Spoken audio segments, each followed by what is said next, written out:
1979 Ford Chateau campervan.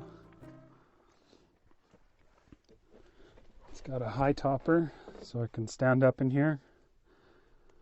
Stove, fridge, sink. It's even got a spot for a bathroom. I've got a car seat in there at the moment. It's got a furnace. This bed here folds down into, I think it's a double bed, and the table goes away. You can also put it into a bus seating. And then there's this massive bunk up here. This one is about an RV queen, so fairly large. It's an F-150 with 351 Windsor. I put a new radio in there with a nice touchscreen and Android Auto. Significantly bigger than the last camper that I had. You can see it's got a fairly large sink. It's got water hookup. It's got a water pump. Lots of storage under here. Furnace over there works. The stove works. New lighting, new speakers. Pretty neat.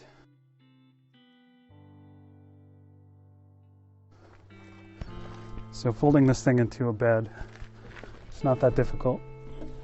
This comes off. This goes up here. Pull this.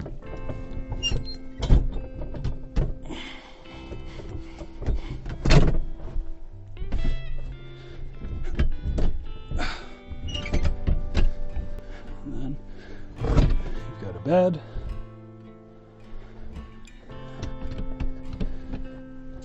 Or you can do this.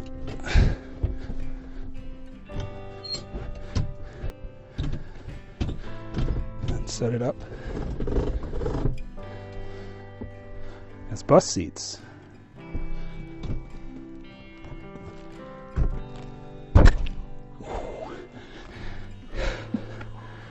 That hurt.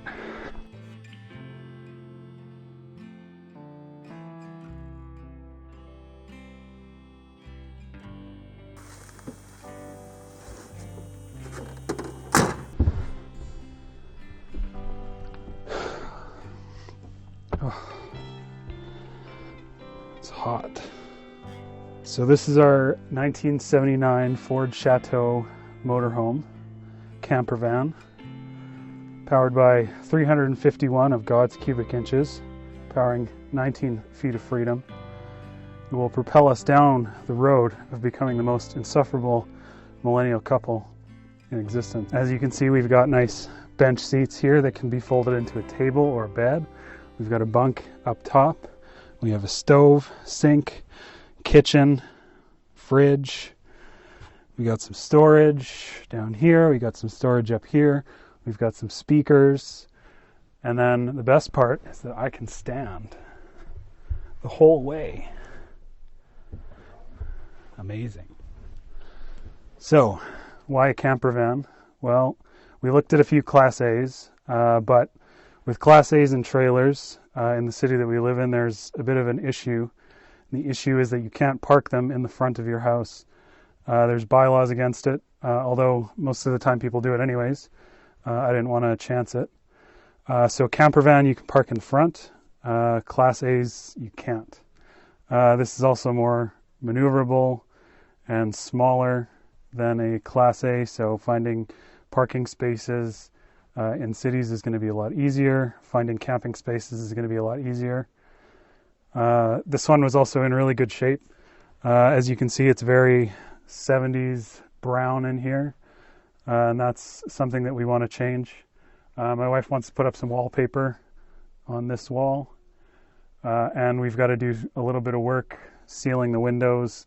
All the rubber is pretty rotten, but nothing particularly bad. The back door over here leaks quite a bit. That should just be a matter of doing a seal on the back. In terms of running, it's got 176,000 kilometers on it, which is not very much. In comparison to the truck camper that we had, this one has a lot more amenities. The water and the stove being big ones. The stove is big for kids because if you need to warm bottles or make them food in the middle of the night, it's available. Stove also helps cleaning up puke rags and diapers and dirty shirts. Fridge is helpful, useful, for storing things. It actually keeps a lot of the stuff that we would normally tuck under the bed or in the cab of the car in one spot, so it doesn't take up any of the living area. So we picked this thing up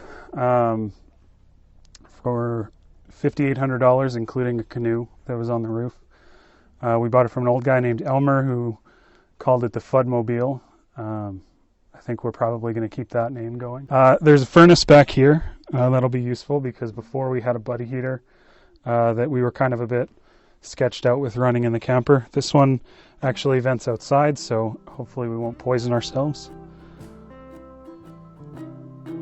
What else? I don't have anything else to talk about.